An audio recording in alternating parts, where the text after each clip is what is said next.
But I do want to start tonight with something I think is an important baseline for basically everything we're going to talk about. And that is why Donald Trump thinks he won the election. I won on groceries. It's a very simple word, groceries. Like almost, who uses the word? I started using the word, the groceries. When you buy apples, when you buy bacon, when you buy eggs, they would double and triple the price over a short period of time.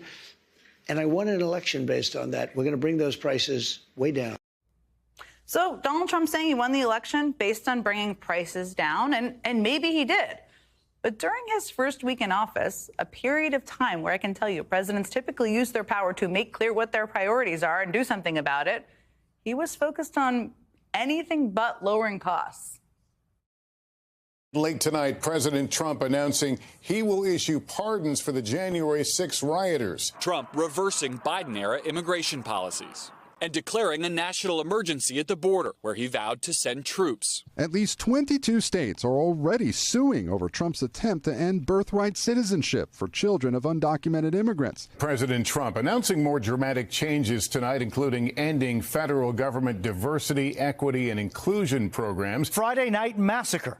The president firing inspectors general at key government agencies. What happens now that the roles meant to stop waste and abuse are gone? That's right. Trump had time for all of that. I mean, he pardoned the January 6 rioters, including the ones who brutally attacked police.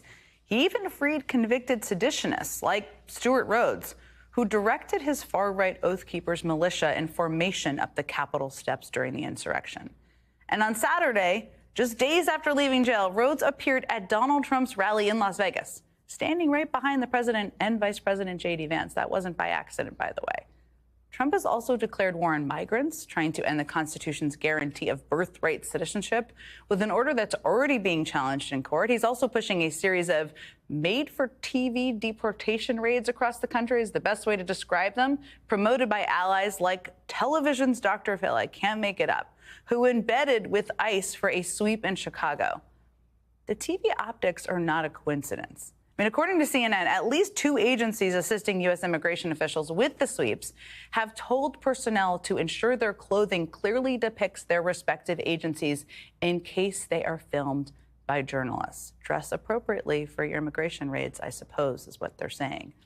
Now, on Friday, Trump also fired 18 government watchdogs in a late-night purge, and he's made time for trolling the world with plans for expansion, of course. I mean, from taking control of Greenland and the Panama Canal to threatening to annex Canada still and attempting to rename the Gulf of Mexico. And tonight, Trump was expected to sign more executive orders to purge transgender service members while reinstating military members who were discharged for refusing the COVID vaccine. So that's how week 1 has gone. And it's all classic Trump. This has always been the strategy, to overwhelm the media and critics with far-right noise, lots of it. I mean, Trump ally Steve Bannon laid it out very clearly all the way back in 2020. I said, all we have to do is flood the zone. Every day we hit them with 3 things. They'll bite on one and we'll get all of our stuff done. Bang, bang, bang. These guys will never be able to recover. 4 years later, that's still the strategy. And guess what? Bannon says it's going great. He told the Washington Post, quote, "It's working. It's just stunning to me what they're doing. And it's not getting covered because it's too much. They're overwhelming the system." So yeah, they're going to keep flooding the zone. They're literally telling us that they're going to do that. They'll do a million crazy things, so we can't focus on any one thing, like whether they are delivering on the core promise they made about lowering costs. But the problem with flooding the zone for them is it makes it kind of hard to answer really simple questions about your agenda, like this. You campaigned on lowering prices for consumers. We've seen all of these executive orders. Which one lowers prices? We have done a lot, and there have been a number of executive orders that have caused already jobs to start coming back into our country, which is a core part of lowering prices. More capital investment, more job creation in our economy is one of the things that's going to drive down prices for all consumers, but also raise wages so that people can afford to buy the things that they need.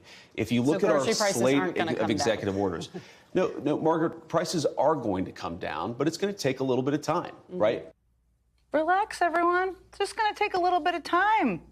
That's pretty weak tea, at least from how I hear it from the sitting vice president, for what is supposed to be their #1 agenda item.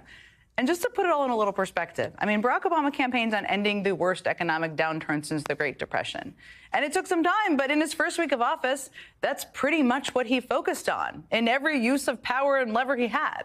Joe Biden vowed to end the pandemic and bring back the economy from the brink. He spent his first week in office trying to move that agenda forward and telling the country how he was going to do it.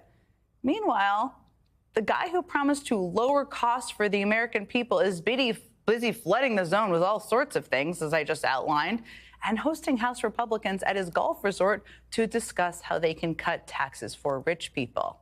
Look, what Trump's actions over the past 7 days have told us is that he really doesn't actually care why Americans sent him to the White House. I hate to break this to all of you. You all know this. In a new letter to Trump that was shared with NBC News, 20 Hill Democrats, led by Senator Elizabeth Warren, blasted the president for his twisted priorities, saying, quote, "During your campaign, you repeatedly promised you would lower food prices immediately if elected president. But during your first week of office, you have instead focused on mass deportations and pardoning January 6th attackers." To be fair, the White House is still working on those tariffs they're very excited about, which every economist will tell you will actually raise prices for everyone. And they're still working on those tax cuts to corporations and billionaires who definitely are not worried about the price of your eggs, I promise you. But hey, at least violent rioters are back on the street. He had time for that. Dr. Phil is in Chicago, embedded in a raid, and government watchdogs have been fired. That's the first week. Joining me now is Democratic Senator Elizabeth Warren of Massachusetts. It's great to see you. You have written a lot of letters. I can't wait to see more letters. And there's so much I want to talk to you about, but I just want to talk about what I just laid out, which is this litany of things that Trump focused on last week. You wrote a letter with 20 Senate Democrats, today. And you noted in that letter there are a lot of things he can do. I mean, he can increase competition. He can deal with price gouging, things that will actually lower costs for people. Makes sense. Sounds great to me. Right. Wish he would do it, and probably everybody watching. But I doubt he will do any of that. Do you have any hope he will do it? So, look, either he will do it, which is really good for the American people. There are a lot of folks who are struggling to make it to the end of the month. Prices are going up. Price of eggs. $3.65 last November. The latest I've seen is $4.25. So there's a lot he could do. I hope he does it. But if he doesn't, then it is our job to hold him accountable. And right now, it's about focus. You know, it's just, you got one of the words quoted in there. He kept using the words immediately. I will do this immediately when he ran. He said on day one. And it's not only that he hasn't moved the needle, it's that he hasn't even indicated he knows where the needle is or cares very much. And I think that's the part we have to keep bearing down on. His failure to even try to move in the direction of lowering costs is a betrayal of the American people. I think this is such an important point. He has not used the bully pulpit. He has not used any opportunity to lay out a plan, to speak to it. That should be sticking out to people as well. There was an IG purge on Friday night. And 18 IGs were fired, which is such a significant step. It makes it their accountability. They keep Democrats in control. They keep Republicans. They are not a partisan entity. You posted that Donald Trump is, quote, dismantling checks on his power and paving the way for widespread corruption.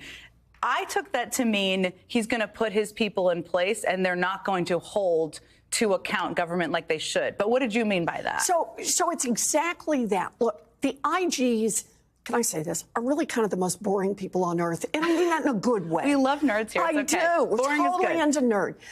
Because the whole point is they just make sure you follow the rules.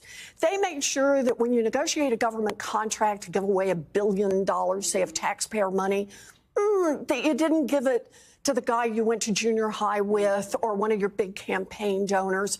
They make sure that everybody in government just kind of stays on the straight and narrow and follows through on the laws that Congress passed and a president somewhere signed into law. You send those guys home, and now you've got these giant agencies with a lot of power. They just do what they want to do. And that signals to me, not just his revenge tour that he's on, it signals to me the direction he wants to go.